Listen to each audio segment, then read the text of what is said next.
اهلا بكم بفيديو جديد من القناة. طبعا الفيديو النهارده يا شباب هيكون عن الدفعة التانية من بلابل نظام الاكسباند. وطبعا الدفعة الاولى كانت من بلابل السي اكس الاكسباند، وطبعا نزلت يوم 28 مارس. انا شرحت عنها، فشوف الفيديو دوت بعد ما يخلص الفيديو دوت. وكمان برضو نزل معاهم بلبل اللهيب المستعار اكس ريميك في يوم 28 مارس. انا شرحت عن الدفعة البلابل الاكسباند الاولى وبلبل اللهيب المستعار، فشوفوا بعد ما يخلص الفيديو. فطبعا عندنا بقى الدفعة التانية من بلابل الاكسباند. فأول بلبل معانا واللي هو بوليت جريفون، وطبعا يا شباب هو الإصدار 19 من بلابل اليو اكس. واللي مش عارف ايه هو نظام الاكسباند في بلابل اليو اكس، فهو بكل اختصار يا شباب ان الراتشت بيندمج مع البليد، فالبلبل حرفيا بليد وبت. فبس هو دوت النظام الاكسباند في اليو اكس. فطبعا يا شباب اكيد شعار البي بلاد اكس. وطبعا البلبل عنده ميزه يا شباب، واللي هو بيتحول لبلبلين. هقول لكم ازاي. طبعا هو من النوع المزدوج، وادي محتويات اللعيبه بيجي مع جهاز طاقه مميز. فالصراحه شكل البلبل يعني الطائر دوت مش حلو على فكره. هو مش طائر، هو جريفون دوت يا شباب اسطوره يابانيه عباره عن اسد وجسم اسد براس نسر، يعني زي ابو الهول. فيعني تصميم مش حلو اوي الصراحه. فالميزه الاساسيه في البلبل واللي هي ان هو بيتحول لبلبلين. هقول لكم بعدين ازاي بيتحول لبلبلين. طبعا هو بلبل يو اكس نظام اكسباند، وطبعا هو مزدوج ودوران يميني. طبعا يا شباب البليد يا شباب ليها 3 أجنحة للهجوم. تمام، هتقولولي فين الازدواج؟ هعرفكم بعدين. عندنا طبعا الهجوم 45، وهنا الدفاع 45، واخيرا وليس اخيرا تحمل 40. تمام. وعندنا هنا كمان البليد ميزتها الاساسيه واللي هي بقى الانقسام. طيب ازاي بتنقسم؟ البلبل في وسط النزال وهو بيلف بيتفك حرفيا، او مش بيتفك، بيتحول لبلبلين. طيب ازاي بيتحول لبلبلين؟ لما تجيله ضربه قويه. فطبعا يا شباب بيطلع الجزء الاحمر دوت، بيطلع كده من البليد.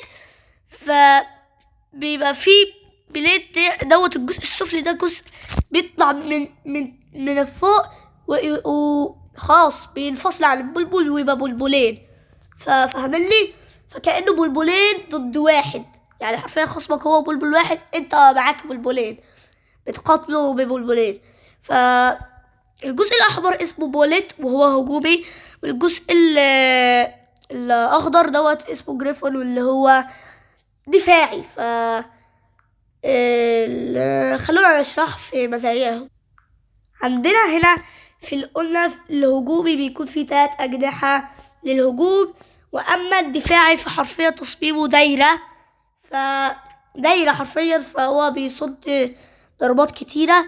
وطبعا يا شباب في هنا زي 3 مناطق عشان لما يعني البلبل يتفك ينقسم، تروحوا حاطين ديت فوق القطعة ديت، بعدين تدوسوا المفروض الأحمر دوت تخلوه يدوس على البتاع القطعة الخضراء ديت ويتركب البلبل تاني مفروض يعني. واما البت فهي بت اتش هيكسا، وطبعا ديت نفس بت بلبل قوار المطرقة. فطبعا يا شباب هي مزدوجة اكيد يعني، وهي عبارة عن يعني قاعدة، هي قاعدة دفاعية، قاعدة حادة نوعا ما دفاعية، هي قاعدة نوعا ما حادة ودفاعية.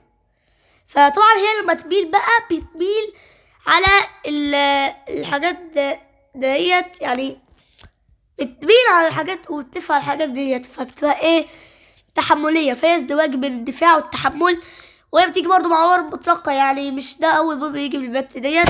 وطبعا عندنا هنا هجوم 30، وأما هنا الدفاع فهو 35، وأما التحمل فهو 20، وأما السرعة ف15، وأما قد إيه البلبل بيتعمل له بيرست بسهولة أو بصعوبة قصدي، يعني ده البلبل مش بيتعمل له بيرست فهو 80، فيعني صعب يتعمل له بيرست. وانا قلت لكم البلبل مش بيجي بجهاز اطلاق عادي، لان جهاز اطلاق البلبل دوت حرفيا بيجي بريب كورد احمر. وهتقولي هو احمر يعني؟ لا، برضه بيجي بتصميم مختلف من هنا، يعني لو شفتوا فرق بينه وبين الريب كورد العادي هتقولي برضه ده الفرق. لا، في فرق في القوة برضه، اللي هو في فرق في الطول، فدوت الاسود طوله يعني اقصر من ده، فدوت اطول، فده معناه ان بيخلي جهاز الاطلاق اقوى، فبيخلي البلبل ينزل بطريقة اقوى، يعني فاهمني؟ فدوت جهاز طاقة يعني محسن.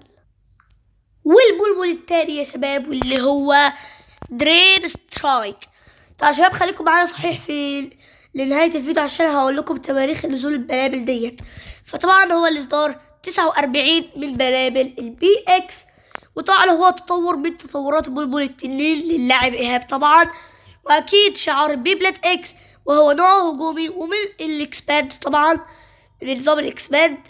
وادي محتويات العلبة، فبيجي بجهاز طاقة ريب كورد ازرق، هو ده الفرق، يعني ريب كورد عادي بس لونه ازرق. طيب ايه الفرق بين نظام البي اكس الاكسباند والبي اكس العادي؟ البي اكس العادي قصدي البي اكس الاكسباند بيكون هنا عندنا الحته ديت حديد، اما في البلابل العاديه البي اكس مش بتكون حديد، هي بس البلابل العاديه في البي اكس، يعني البي اكس العادي بيكون 3 مناطق حديد، واما عند الشعار دوت كده مش حديد، لكن في البي اكس كله حديد بس عند الشعار يعني حديد. فالصراحة شكل البلبل أسطوري، يعني شكله تنين ويعني مولع، وكمان في بقه يعني زي قنبلة. وطبعا ميزة البلبل الأساسية أو قبل ما نشرح عنها، فعندنا طبعا بلبل بي اكس نظام الاكسباند هجومي دوران يميني. فطبعا يا شباب البلبل بيتميز بإن هو عنده جناح هنا وجناح هنا، وعند الجناح التالت في جناحين صغيرين وجناح وسطاني، فيعني فاهمني؟ جناحين كبار جناحين صغار وجناح وسطاني، فدوت بيخلي ضرباته يعني كذا ضربة مع بعض. طيب فشرحنا عن ميزة البليد، فتاني حاجة عندنا الهجوم فيها 58، وأما عن الدفاع فهو 25، والتحمل فهو 17. وأما يا شباب الراتشت فهي 415، يعني 4 عشان 4 مناطق يا شباب، وأما 15 اللي هي 50 عشان طوله 50 مليمتر. فطبعا الهجوم فيها 12 والدفاع 13 والتحمل 5 وطولها 50 مليمتر. والبت واللي هي اف فري فلات، فالبت ديت يا شباب عبارة عن قاعدة، وهي يعني بص قاعدة مستقيمة لكن فيها فتحة من هنا، ففتحة عشان تقلل الاحتكاك ويكون في ستامينا وسرعة في نفس الوقت. وأظن البت فيها 12 خط. وطبعا الشباب بت هيكسا لاتش بتاعت بولت جريفون عندها 16 خط، ف ديت 12 خط، اللي بتاعت بولت جريفون 16 خط. وطبعا الشباب انا عارف ما قدرتش اجيب التقييمات، لكن الحاجه اللي انا متاكد منها واللي هي البيرست فيه قوي، مش بيتعمل له بيرست بسهوله 80. هقول لكم ليه، عشان القطعه ديت منفوخه، لو هي مش منفوخه يبقى هي 30 قدرته على البيرست ان هو ما يتعملوش بيرست. واللحظه الحاسمه واللي هي موعد نزول البلبلين. البلبل الاول بولت جريفون هينزل بتاريخ يا شباب عندنا 25 ابريل السنه دي. واما يا شباب البلبل التاني هينزل بتاريخ 16 مارس بالسنه دي. فبس كده، اتمنى الفيديو يكون عجبكم، حطوا لايك اشتركوا في القناه وفعلوا الجرس عشان كل فيديو جديد وبس كده، مع السلامه.